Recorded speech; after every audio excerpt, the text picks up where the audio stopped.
What's going on, people?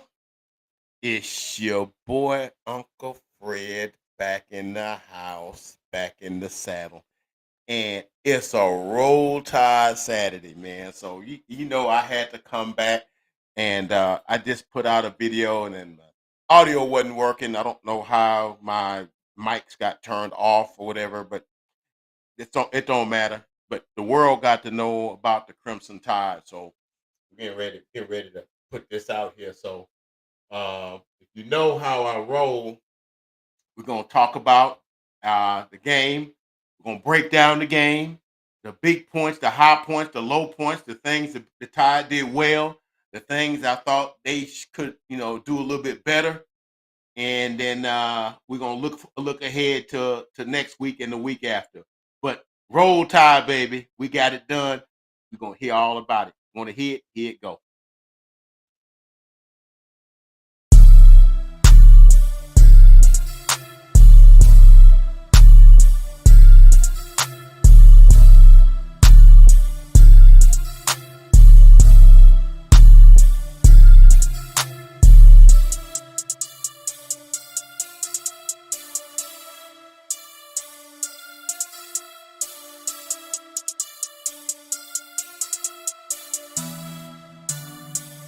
Two times on the beat, bitch.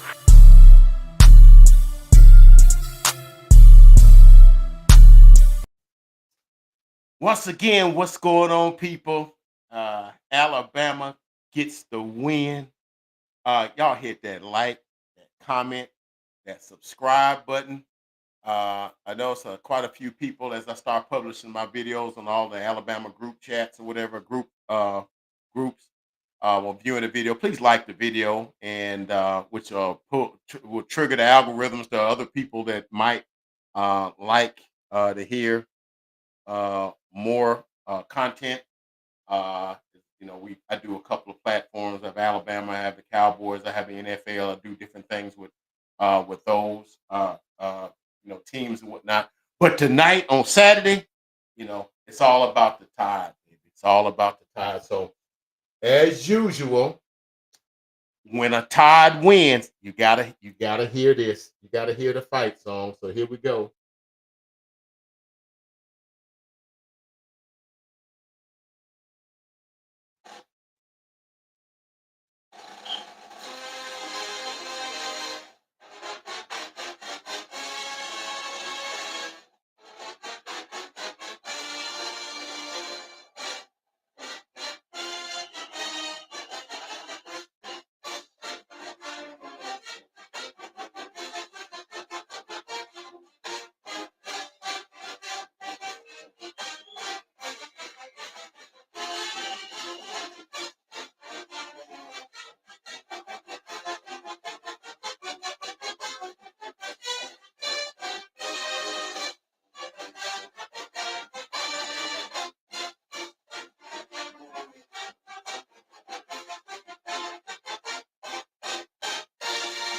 Woo! All right. Now that we got that out the way, the formalities out the way, and I know you got goosebumps all up and down your arm and all that sort of stuff, and uh, uh, your breath is shortened now because you just heard that. But Alabama got a big win today over Vanderbilt, and just like it says in my thumbnail in my title, revenge, best served cold. That's what it was. Oh yeah, we've been thinking about this ever since October of last year, first Saturday in October last year, and yeah, we've been thinking about this for a while now, and yeah, yeah, y'all had rent in our mind. It was like we gotta get them back. And see, but the thing about that thing is though, it gave y'all room to talk a bunch of junk. You know, what did Diego Pablo say? Oh, if we play our game, it ain't gonna be close. Well, I mean, I don't know who played their game, but it damn sure wasn't close. Oh man, it sure wasn't close. So I don't know who played their game best, but it sure wasn't close. So all right, let's go on and crack this game open. Let's talk about it. But yeah, him and his cheerleader, Johnny Manziel. Oh, what Johnny Manziel ain't went to no Vanderbilt. Johnny Manziel couldn't get into Vanderbilt, right? I'm surprised they wouldn't even let Johnny Manziel own the premises. All right. Supposedly he his hype man. He Diego Pablo's hype man. So whatever, man. It's whatever. But Bama fans, Bama Nation, stand up because we whipped Vanderbilt, whipped their ass today. All right. All right, so let's get it. And so first of all, now I had a preview video, and I want to apologize for because I would never do a video when the Alabama game is actually being played because I'm not going to take nobody's attention away from Alabama when they're playing to watch little on me. So what it was is I was watching the prelim game. I think it was Georgia and Kentucky. It's on the same channel. They both were on ABC, right? So, um, and so I was flipping around because I was recording videos earlier today too. So I was flipping around, and I think I must have moved it to the Fox network, and that was Michigan and Wisconsin. Well, that game ran later, so I was like, let me go and throw this Alabama preview video in here before kickoff. And so as they was, I'm like, I said, I got a few minutes, I guess. I wasn't looking at the time. I'm just looking at, when the Bama game come on, the kickoff right there in front of me. Didn't know I was on the wrong channel. So when I noticed it, I flipped over there. I'm like, oh snap, they're on the first possession. Let me hurry up and finish this video so I can watch the game. And so yeah, so I want to apologize for that. We try not to do that no more. But let's go ahead and crack this game open.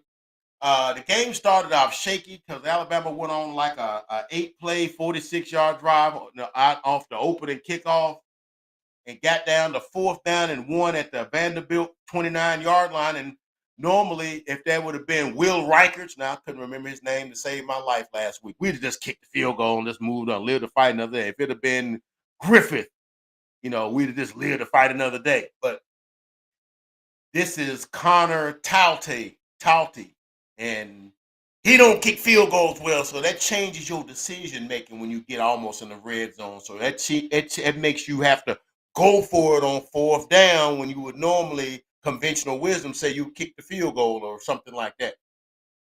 So they went for it. They went for a deep pass, and it got intercepted. Okay, Tyler Simpson's very first interception. He got his cherry busted. He had his first interception since he has been at Alabama. Not just this year. His first interception. So I'm like, well, daggum. And so they take over at the 7-yard line and they go on a 6-play, 65-yard drive, captivated by a 65-yard run by Alexander by Alexander, number 28. And so it's 7-0, just like that, you know. And I'm like, well, shoot. And it had just happened as I was closing the video too. And I'm like, dang it. And I was like, yeah, they done scored, but the game ain't over with yet. And I knew that. But it didn't look good because it's like they did exactly what they did last year. They, because I don't know.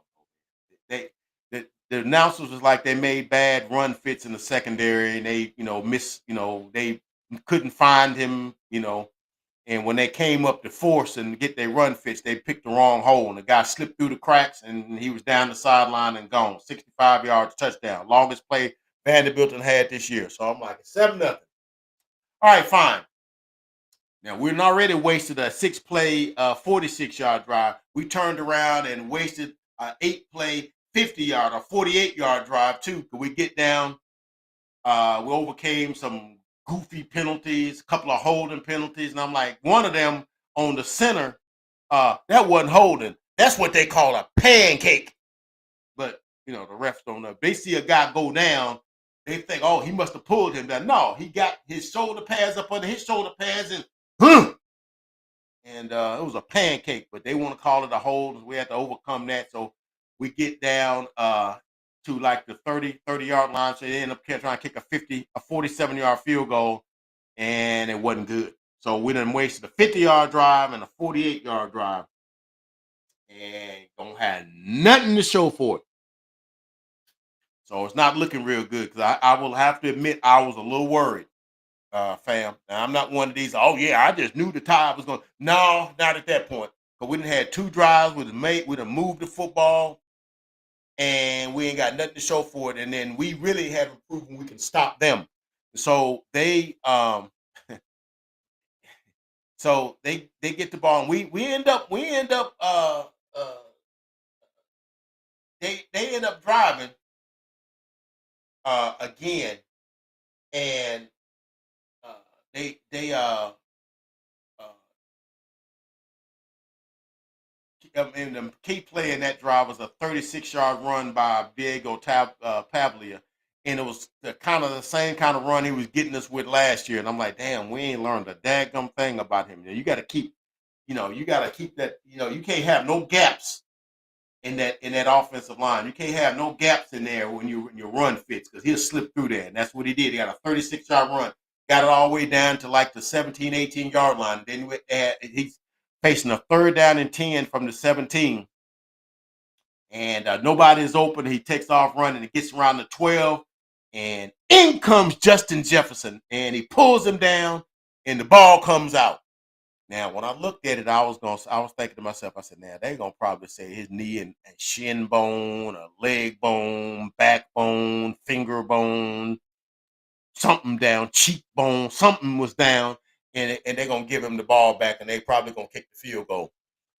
But Justin Jefferson got there and just raked that ball just before any of his extremities hit the turf, and we got the ball. And we promptly, and I think, I really honestly believe, fam, I really believe that play saved us. Because had they gone up 10-0, or at the very worst, gone up 14-0, I think it might have been a different game. It's like I did a video earlier this week because I do the Cowboys too. The game they had Sunday night, and they was down 7-0, and Green Bay was driving, went ahead, 13-0, and they blocked the extra point and returned it for 2 points. And I think that sparked them. I think that this fumble by Justin Jefferson sparked us. And it's like, okay, then we kept them off the board. Let's make it count. So Alabama goes on uh, a 12-play, 92-yard drive, uh, and so it culminated with a 14-yard pass play to Ryan Williams, and so it's 7-7 now. And so at that point they trade 3 and outs. Vanderbilt go 3 and out, and they punt it to us, and they return it to us at the 10-yard line, or at the 17-yard line. I'm sorry. And I thought this was I had problems with this play call sequence, but we end up winning the game. But these are the kind of decisions that'll cause you to lose games if you're not careful. Because when you, especially like it's a little bit before the half, you don't want to do nothing goofy down there when you're inside your own 20-yard line. So what I would have done had I been play calling, I would have called like a screen pass or a run to Jam Miller, got me 4 or 5 yards, got it out beyond the 20, then I would have opened it up. But no, they opened it up on the very first play, and the dude beat the right guard inside and tackled Ty Simpson for a 10-yard loss back to the 7-yard line. And that doesn't seem like it means a lot, but because we didn't gain another yard on that possession, we had to punt from the 7. What that ended up doing, because then we had Vanderbilt stopped. And we stopped them the last time we had them, you know. But now they get the ball at the 38-yard line because it was a bad punt. We punting from the 7. And they go on a 10-play, 38-yard drive. And I want to call this the shovel pass drive, because it was 3rd and 10, and they ran that shovel pass. This time they ran it with Alexander, Cedric Alexander, not the tight end from last year, Slowick. I think that's what his name is. They didn't run the same play. So they ran the same play. They just didn't run it from the same vantage point. They ran it from different angles, and they ran it with Cedric Alexander. And um, so they did that. And they got it inside the 4-yard line, and then they ran it to Cedric Alexander again. He scored both of their touchdowns, and he ran it in. And he's doing all his things like this. I said, okay, he's talking all this junk. It's 14-7. But I like that Caleb DeBoer called a couple of timeouts right there, because it's like it left about a minute, and I'm like, dang, we ain't got but a minute and 13 seconds or so left before halftime. Tyler Simpson said, that's all I need. As a matter of fact, I ain't going to need all of them. I'm going to give you back about 15 of them seconds. And he goes on a drive. We go on a 6-play, 78-yard drive. Okay, right before the half. Tyler Simpson completed passes of 14 to Isaiah Horton, 10 and 17 yards to Ryan Williams, 13 yards to Jeremy Bernard, and then the payoff right before he almost got he did get like sacked for like a 2-yard loss or whatever, but he ended up throwing a 24-yard seam pass right down the left sideline. On his zone coverage, he gets just beyond that first cover corner. It settles in before that first one's a little lull right there. If you just layer that ball up over there, and it goes up over and down into it, dropped it right in the bucket. Ryan Williams slid into the end zone before halftime. And it's 14. And it left about 5, 6, 7, 8 seconds on the clock. Didn't even need the whole minute. Okay. And he went 5 for 5 for 80 yards on that drive. 80 yards because he had 2 yards on the sack. Okay. So that tied to 14 going into halftime. So really, to be honest with you, at halftime, I'm feeling better because the game is tied, and I feel like we didn't let them do some things. And I feel like we got to make some adjustments at halftime, because they've been kind of running the ball on us and getting some plays on us. And I'm like, Kane Womack, need to make some adjustments. And make adjustments he did. Vanderbilt gets the ball first because they got the ball. We got the ball in the first of the game, and they get the ball to start the second half. And so they go 3 and out or 4 and out. I think they got a first down on the first play, then they went 3 and out, and they punt the ball to it. I'm like, okay, we starting to stop them some. 3rd down and something, and Diego Pavla getting pulled down from behind. And I'm like, okay, somebody did their homework at halftime. So we get the ball, and we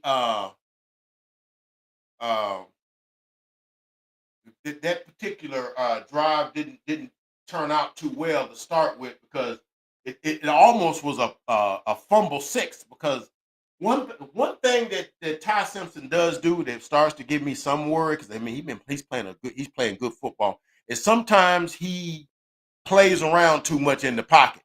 If you come back, you go back, you drop back, you make your read, your first, your second, or your third read, and the pressure start getting to you, you bail out, or you get outside the tackle box, you throw that ball away.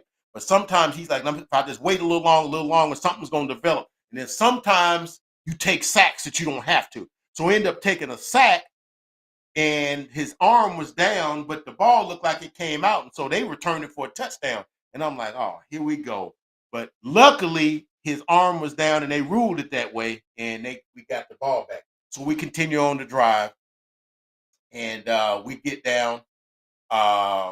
And then it was a third down and like 5, and sometimes I don't like that we get cute. So they, instead of running like a conventional play, they ran a wildcat and put Jeremy Bernard in the quarterback position, and he ran like off left tackle or whatever, and he got stopped for like a 1 yard gain or whatever. So we ended up having to kick the field goal. Now it's like a 44 yard, 42 yard field goal. So I'm like, well, I think it's maybe like a 35 yard field goal. And I'm like, I don't know about this Taft Talty, man. I don't know about him. But he makes it. And it's 17-14. And I feel pretty good. Got the lead. All right. Got the lead. Got the lead. We kick it off to Vanderbilt. So, okay, can we get a stop? Okay. So we kick it off to them, and they get up. They go 3 and out. And on third down and 1, when I thought Pavla should have went up the middle, which I'm glad he didn't, he ran wide and got pulled down from behind. I want to think Justin Jefferson was in there on that tackle too. All right. And we stop them, punt the ball back to us, and we drive again. Okay. We get down to so we get down inside, and so he made some nice plays. Uh, and there was a third down and like 9, third down and 6, and he took off on a 13-yard run. Then on the very next play, the same thing he did on the first drive, he took a terrible 10-yard sack, right? And you can't take them sacks because we don't really have a lot of confidence in our field goal kicker, Connor Talty. And we don't have a lot of confidence in him. So you really can't take sacks in the red zone. But he took it, and luckily he got an 8-yard pass to a Jam Miller to get us back to like the 30-yard line or 20-yard line or whatever. Ended up being like a 30, 35-yard field goal, which he makes, and that's 20-14. So I'm like, okay, we done stopped them twice. And I really think we should have got touchdowns on one of them because I don't know how long we're going to be able to hold them off, right? Because Vanderbilt got a top, 5 in the country offense, averaging 494 yards a game and whatnot. So I know, at some point they're going to get one. They're going to break one of them. We didn't stop them a couple times. They're going to probably get a couple of first downs and do some stuff here. But so they go on a pull down my thing here. They go on a 5-play. Here we go. They go on a 6-play, 58-yard drive, right? And one of the big plays on there was a third down and 1, and they hit the tight end. I think his name is Isaiah Spence. I think his name is Spence. And they hit him on a drag route, man. And I don't know how they left it. When the quarterback runs, your safeties kind of come up, and he just dropped it off right behind him. That dude rambled down the right sideline for 33 yards and a first down at the 17-yard line. Seems like everything seems to happen to them at the 17-yard line. That's like the point of no entree or whatever. So they get down to the 17-yard line, and the very next play, he's going over the middle, and I'm not sure who he was going to, but Keon Sabb was the guy he found. I don't know who he was looking for, but he found Keon Sabb. The only problem is Keon Sabb play for us. He got, he got on a red jersey, not a white jersey, and Keon Sabb intercepts that thing, right? And then we go on as the fourth quarter starts to end. We go on what I call a take your soul drive as the third quarter ends and the fourth quarter begins. I think we get that about because that drive started that the Vanderbilt had started as the third quarter was ended. And the interception came with about like 12 minutes or 13 minutes to go in the fourth quarter. We took over on like the 18, 19-yard line, 14-yard line. And we did a couple of goofy things. We tried to, and then we got a offsides, whatever. So it was like 1st and 5. And then we tried throwing it, tried to throw this crazy pass over to Ryan Williams for no yards. And we tried to throw another pass over to the other side to what's that kid's name? But it went for no yards. So it's like 3rd down and 5 now. And this is the one time when Tyler Simpson rolled out or played around in the pocket and it paid off. So he was dancing around, and continued to fade to the right, and he just dumped the pass off to Isaiah Horton for an 9-yard gain and a first down. And I'm like, cool, we got the first down. And I said, can you keep the damn ball on the ground? Because this is when you want to run the football. And that is exactly what they did. Let me tell you what they did. I want to show you what they did on this particular drive, because I call this the take your soul drive. All right. And after the first couple of plays, after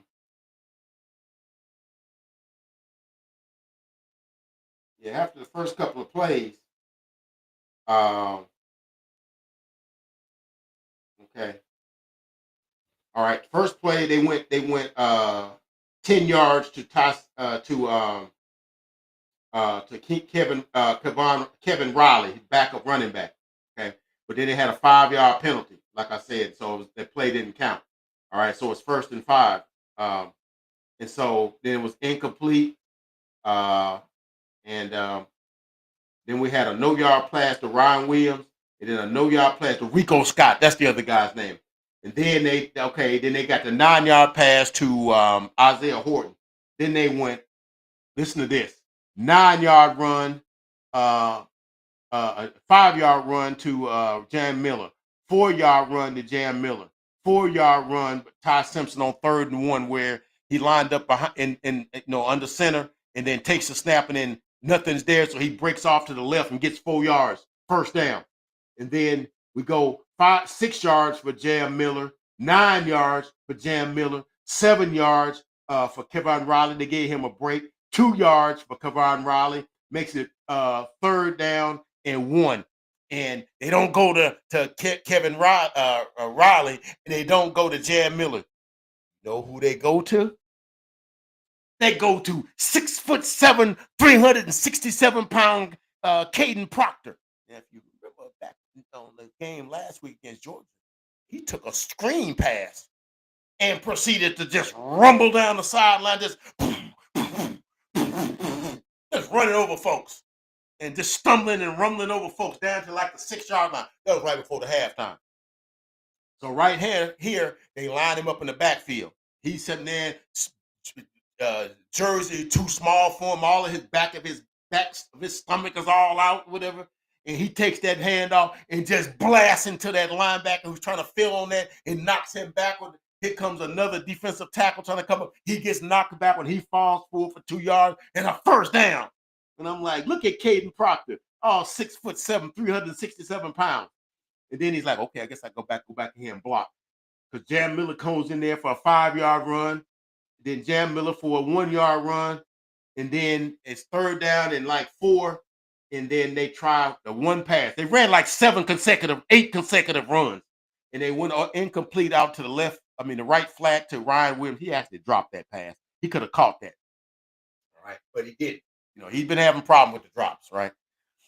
So we settled for a field goal, end up taking a field goal, end up being like a 30-yard field goal. 30-yard field goal by Tauti, and he makes it. And now it's 23-14. So we got a 2-touchdown or a two-score lead. It's a 9-point game. And so that drive is what I would call a take your soul drive, because it's like after them first goofy plays, the 0-yard play, the 0-yard play, and then they threw the 9-yard or whatever. Then from then it's like, no, bump the bull crap. We're just gonna line up and just play smash mouth.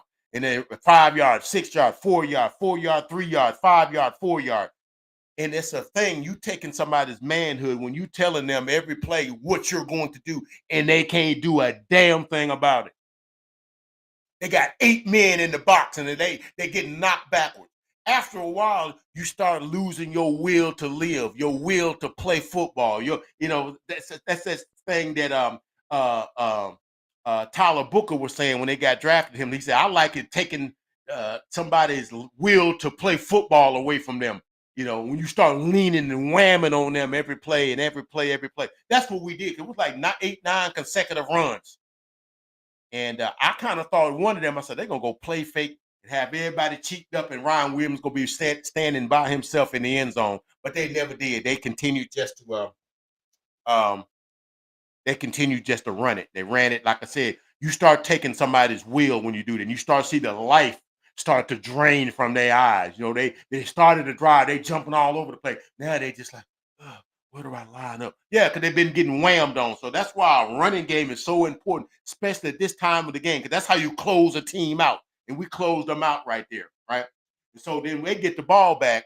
And so now we're in a whip ass mode now, because it's like now we know you got to throw the ball, so we coming after y'all. We hitting, and every time we coming, we hitting you after the play. So I saw Pavlia get hit more times in this drive than I saw the whole game. I think the announcer said they ran like 10 plays and went like 22 yards, because there was some personal fouls in there. There was a couple of holding calls in there. There was a holding call that really negated an interception, really threw a second interception.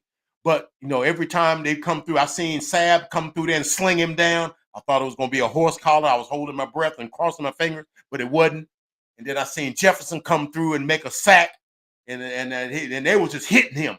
And then when you get physical like that with a team, I'm going to tell you what it does to them. What's the guy's name? Eli Slover, is that his name? The tight end that ate us up last year on those shovel passes.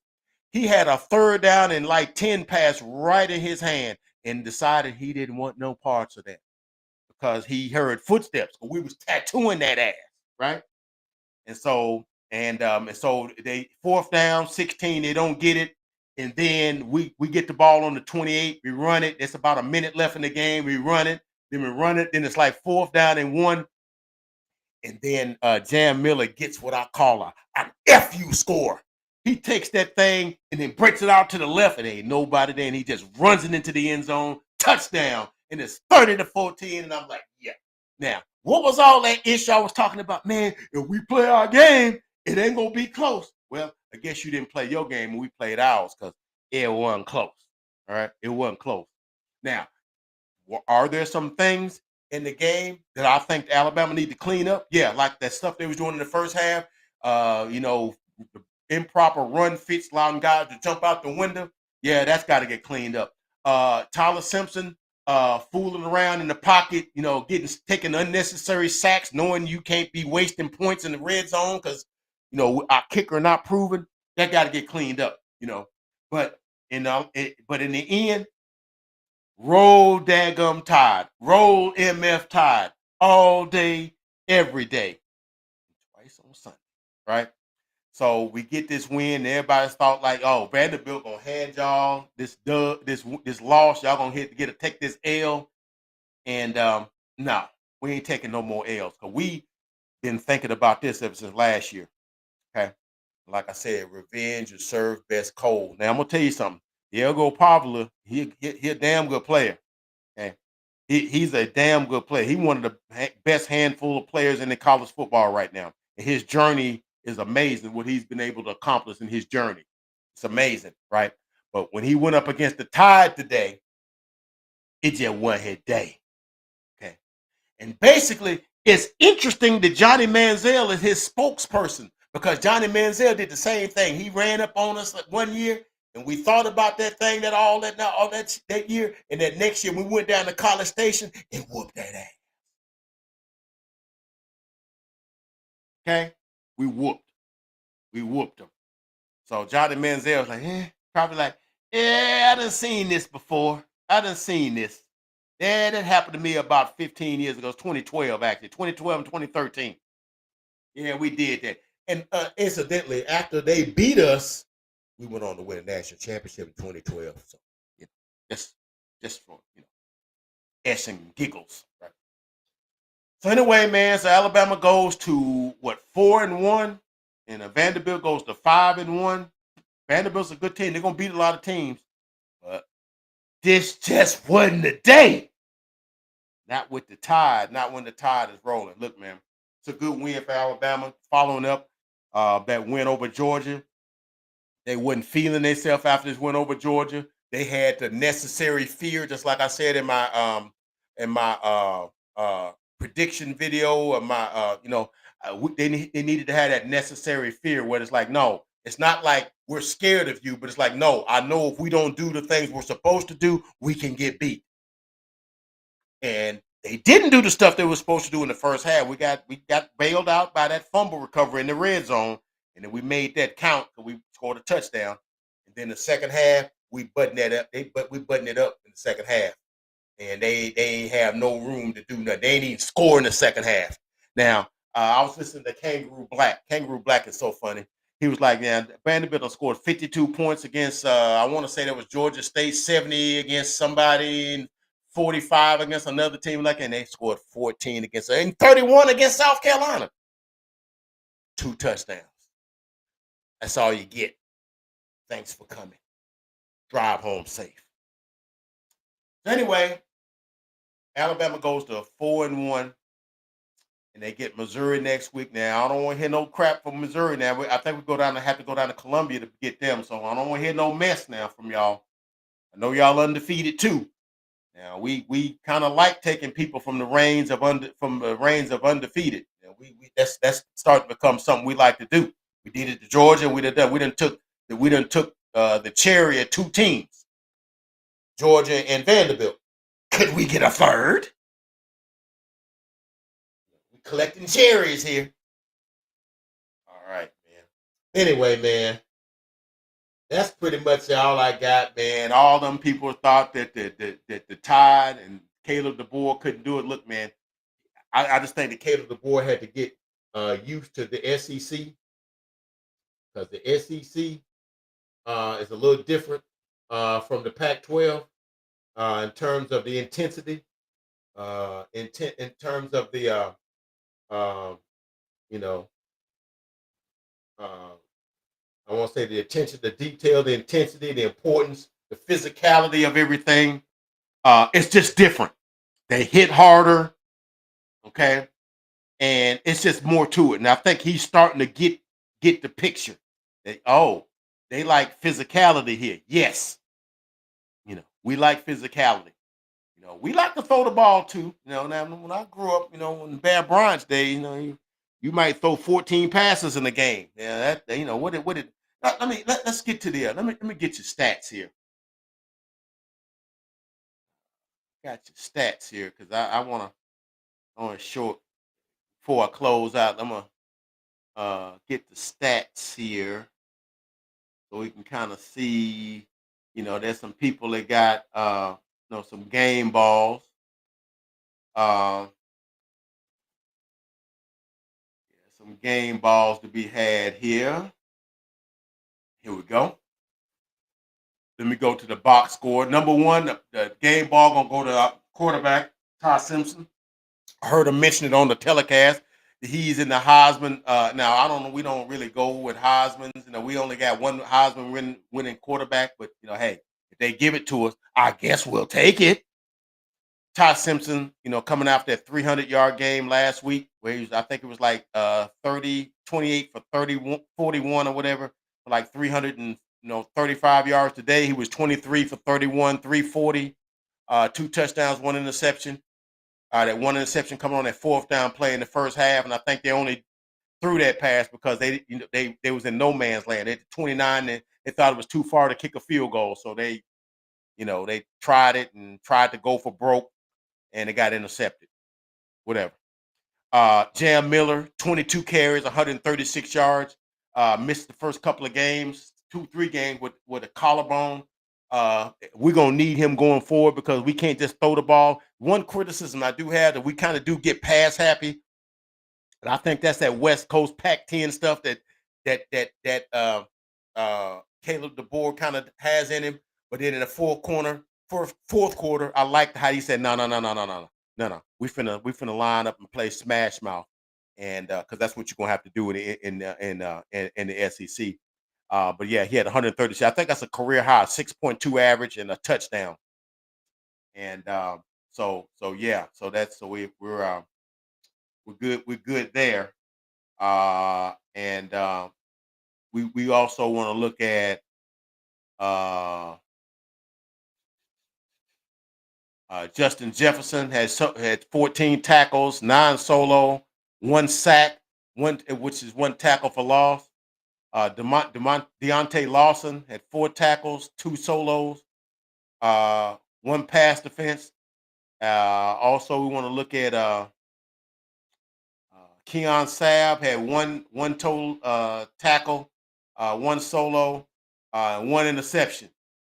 So those are our highlight players for the day. And so let's look at the team tape. So as for the team, your Alabama Crimson Tide rolled up 486 yards on Vanderbilt's defense. Okay, 25 first downs. They held Vanderbilt to 333 yards. Diego Pavilier was 21 out of 35 for 198 yards, I think, and no touchdowns, 1 interception. We were, and usually when you want to talk about domination, there's a couple of stats you want to look at, and there's a couple things that get you beat. That's penalties too, and we were 3 for 30. That's not bad. Uh, Vanderbilt was 5 for 52. They had a bad personal foul penalty that they had right before we got that kickoff, right before the take your soul drive that we had. One of their linemen ran all the way across the field and hit somebody and got a 15-yard penalty on that. So yeah, they sometimes you come unglued, man. But it's 2 things you look at. You look at time of possession, and we had them beat by 15 minutes, 37 minutes, 37-23 to 22-37, the exact opposite from last year. And then the third down conversion rate. And of course, we were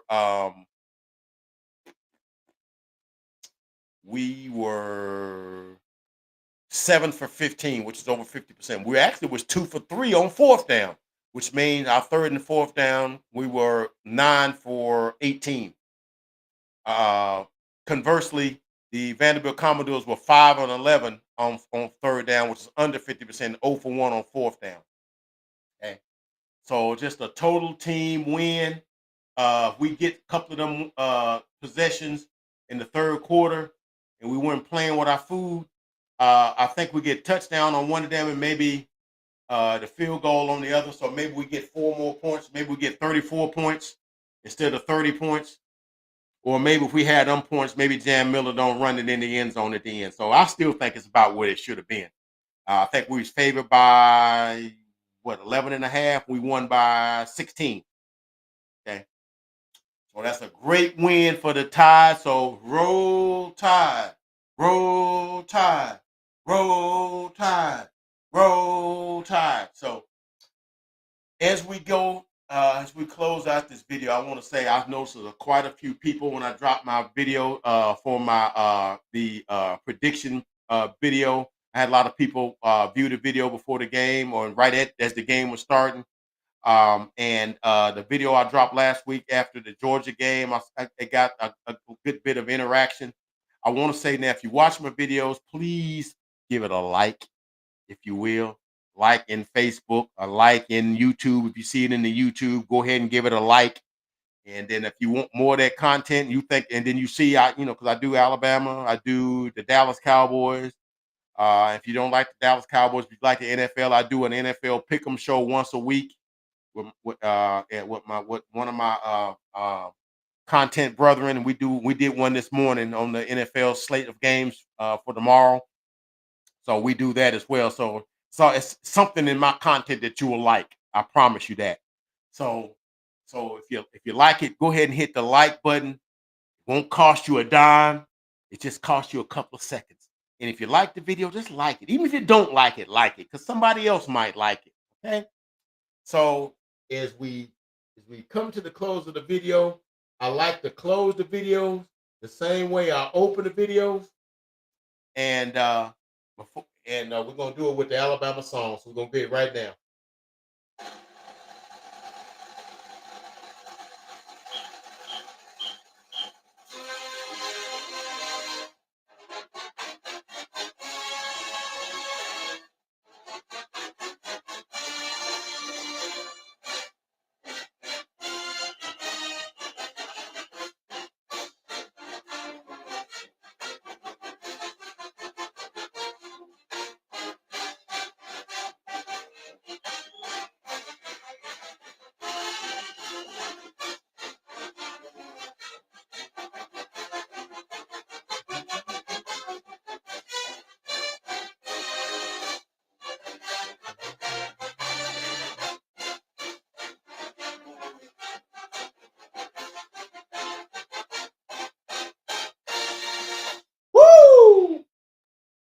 All right.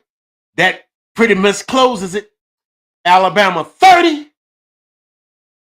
Vanderbilt only 14.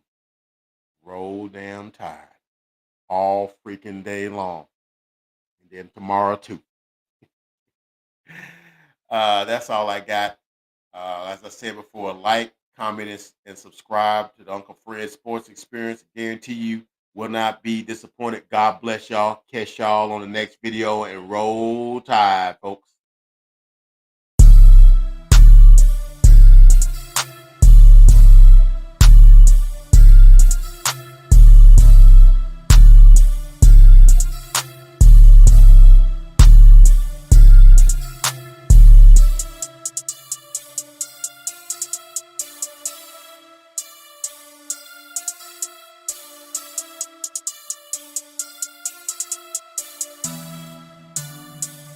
Two times on the beat, bitch.